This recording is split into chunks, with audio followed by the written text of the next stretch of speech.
We will be joining the 2 under 2 club. What, I don't get an ultrasound this time? Yeah, I guess I just like moving when I'm massively pregnant. I am going for a VBAC.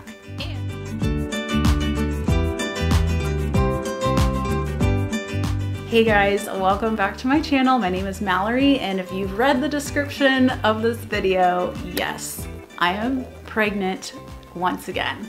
So this video is gonna be a first trimester update because when you're a mom to a toddler, so my son Max is a 1-year-old now, and you're pregnant, you don't really have time to do a weekly update for your channel like I did with Max. You know, he was our first child, and you know, you have all this time that you can do such things. But I quickly found out that being pregnant when you have a toddler is a different experience. So at this point, my goal is to do a trimester update, and apologies to this baby. Yeah, sorry, you don't get weekly updates.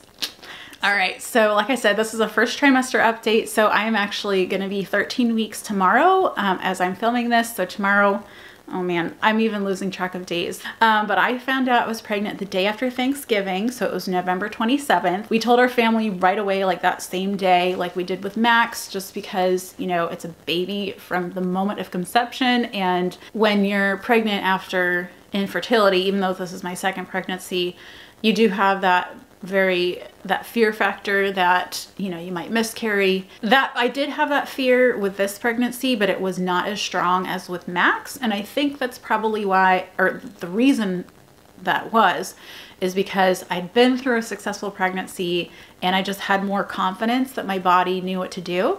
Anyway, so I was about 12 days past ovulation when I took my test. So I hadn't even missed my period yet. So again, it was an early test. And yeah, we were just very, very excited to know that here's baby number 2. Also, I will mention, we will be joining the 2 under 2 club. So Max was not even 11 months when I found out I was pregnant the second time. So they will be 19 months apart. So he will be just about a year and a half. So it's going to be crazy, but I think in the long run, you know, when they get a little older, it's going to be awesome because they'll be best friends and they'll be able to play together, and just, you know, homeschooling and all of that stuff will just come a little bit easier, I think, because they'll be so close in age. All right, so let's talk about early pregnancy symptoms. First symptom, like with Max, I was hungrier. Also, I was waking up with really dry mouth, but if that's you, try out a humidifier. That solved the problem like immediately the first night. Tiredness and a little bit of nausea started around week 5-ish. As well as some bloating, but it wasn't terrible. And I did push myself in that time, like week 4 and 5, to really get stuff done, because with Max, the morning sickness really picked up around week 6 to 7. And so I knew the clock was ticking. That's the benefit of being pregnant a second time, is you kind of know what your body's gonna do. All right, so let's go get into like the main first trimester symptoms. Like I said, around week 6 is when, you know, more nausea, gagginess picks up for me, and food aversions. This is a big difference with this pregnancy, is that I have not really had many aversions, really only one. And it was very brief. It was like a few days, maybe a week at the most. And I had an aversion to guacamole. Max loves guacamole. He will stuff it in his face by the handful. And I just thought that was so disgusting. But it didn't last long. And you're interrupting my video. And then I quickly got over it, and that was that. If you guys watched my series with Max, one of my very, very strong aversions in the first trimester was to meat. I just could not stand meat for maybe like 3 to 4 weeks. I have not had an aversion to meat. In fact, I have felt like I need protein, which is very different from Max. With Max, I was subsisting on lots of carbs. With this one, I feel like my body is a little more sensitive to carbs, and I can't really eat carbs alone, especially like simple carbs alone. I really need to have like protein or fat. So like an apple with almond butter, you know, or meat or whatever. I can't just have oatmeal and yogurt in the morning like I did with Max. So that is a huge difference. While we're on the topic of food, my appetite has been pretty normal. You know, sometimes it's more than normal. Like, you know, you do get hungry more often, but sometimes I do get that bloated feeling kind of like midway through first trimester where you want to eat more, but you can't because you're just so full. A couple tips with dealing with morning sickness. First of all, I continued what I did with Max, eating a little bit of banana in the morning. I try not to eat too much, again, because of the carb thing. I don't want to like spike my blood sugar and then have a crash, but it does help with that gaggy feeling in the morning. Another thing that is new that has helped me is drinking flavored sparkling water. So no sugar in it. It's just natural flavoring and water. There's just something about that carbonation that helps, again, with the gaggy feeling. And so I've really been relying on those things through the first trimester. No vomiting. I did vomit a little bit with Max, but none, absolutely none this time. A little bit of gagginess. Changing poopy diapers can be a little bit challenging. A trick I've used, I hate wearing masks, but the one time that I am thankful for masks is when I'm changing a poopy diaper. So I keep one hanging on the door and I swipe a little bit of essential oil inside. I put the mask on and it really helps with the poopy smell.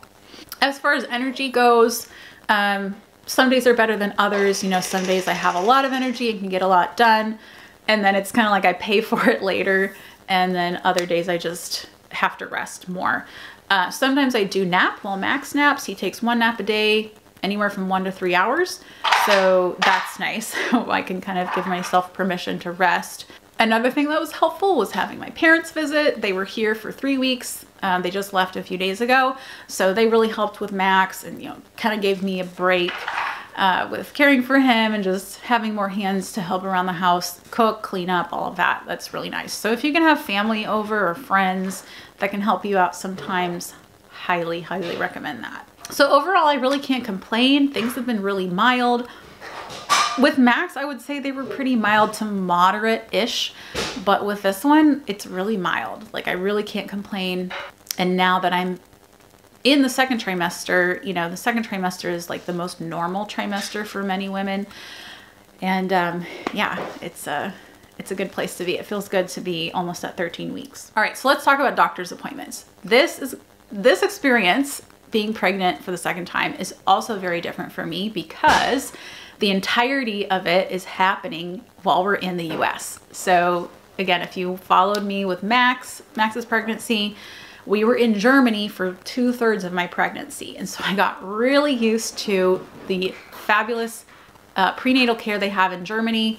I loved that I got an ultrasound every visit, and I'm forever spoiled because now it's like, what, I don't get an ultrasound this time? But I have had 3 ultrasounds so far, actually. So my first appointment was in early December. I specifically asked to come in early, around 5 weeks, just because I have a family history of ectopic pregnancy. So that's where the baby implants not in the uterus. And I only have one working tube. So that's a very big concern for me, is to make sure the baby is implanted in the uterus, everything's fine. And my doctor was totally willing to accommodate. And so we got to see the tiny, tiny little baby on that ultrasound, which was great. Mark was allowed to come. There's a lot of restrictions here in California. He was allowed to come for an ultrasound appointment.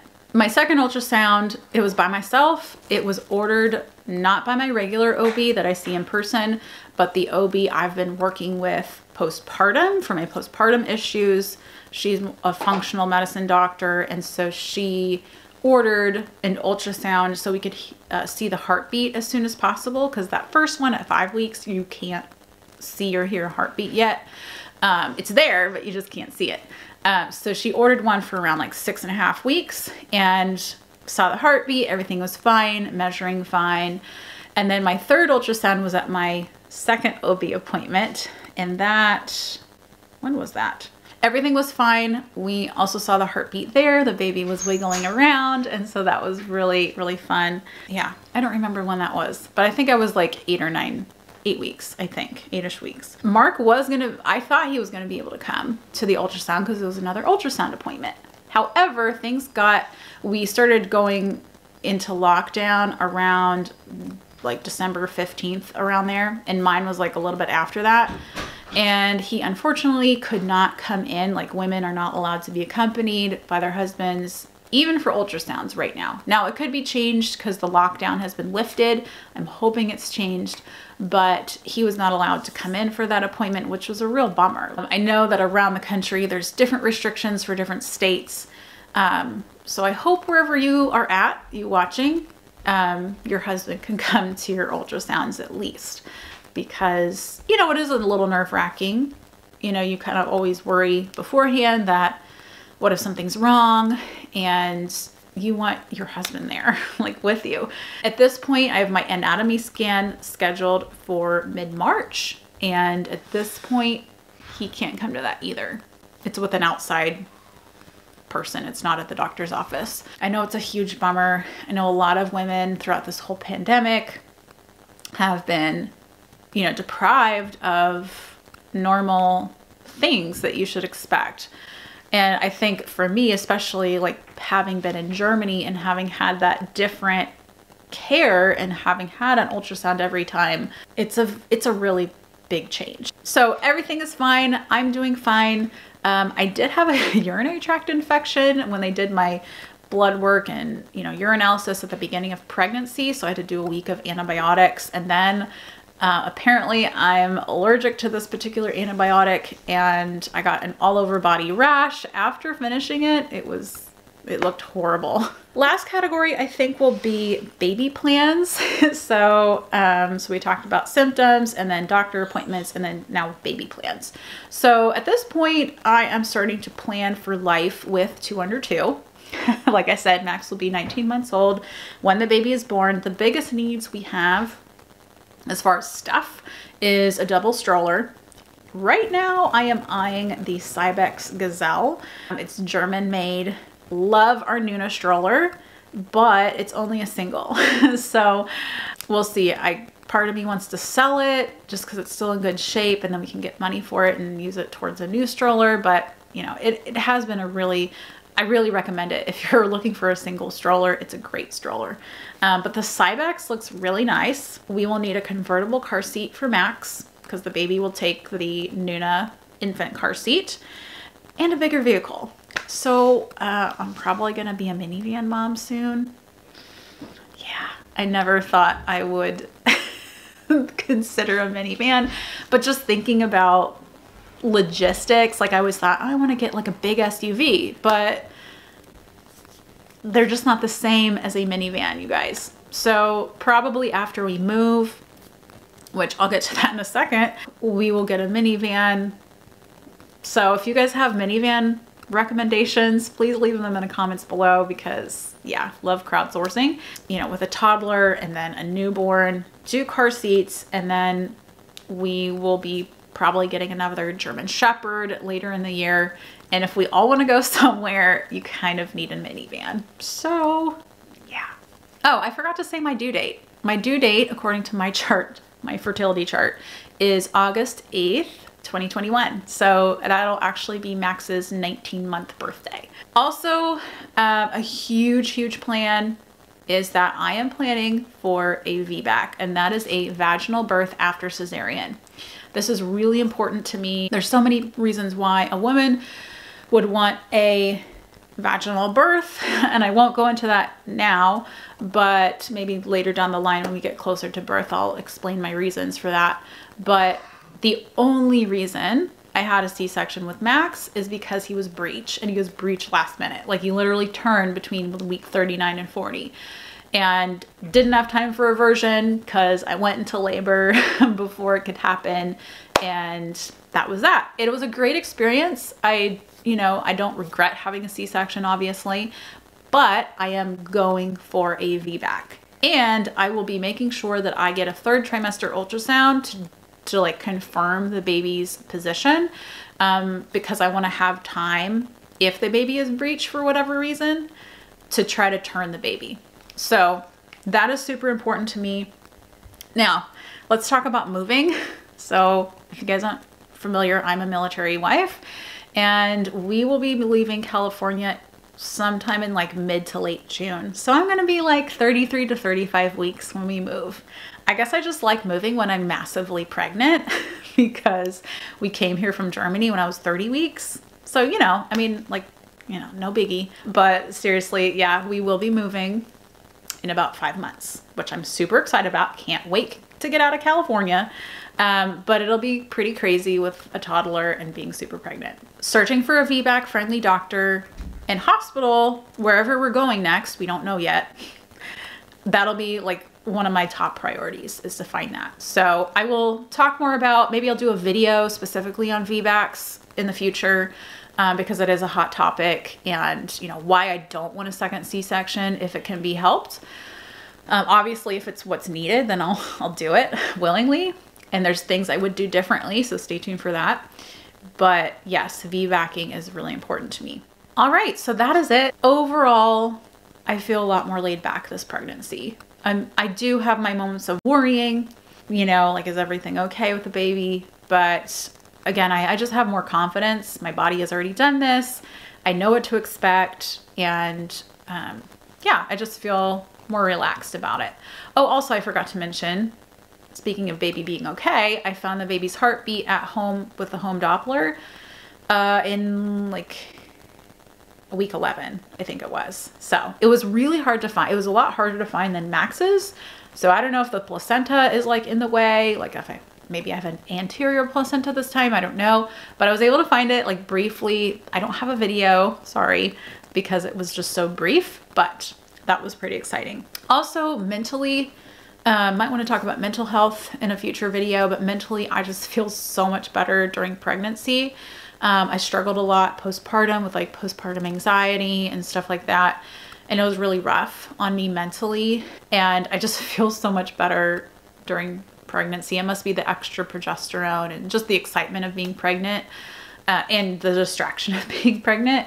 But this time, and that's another thing I will talk about in the future, is preparing mentally for postpartum and having a game plan. If at all possible, I want to avoid that happening again, or at least lessen the severity of it, because yeah, I did not feel very great. And that's pretty much it. That's my first trimester update. Longer than my weekly updates I would do, although sometimes those were long too, let's be honest. So yeah, expect at least a trimester update, and then maybe some videos that are focused on individual topics, VBAC, mental health, that kind of stuff. Moving while pregnant, I'm becoming an expert at that. So if you guys enjoyed this, make sure to give it a thumbs up, or if you're on Rumble, to give it a plus. Make sure to subscribe to my channel. All right, you guys, thanks for joining me. I'm so excited to be back, feeling better and making videos again. And yes, that's where I was for a while, was just being pregnant and being tired. So, and it was also Christmas, so that was another thing that took up my time. I will talk with you guys soon, and take care until then. Bye.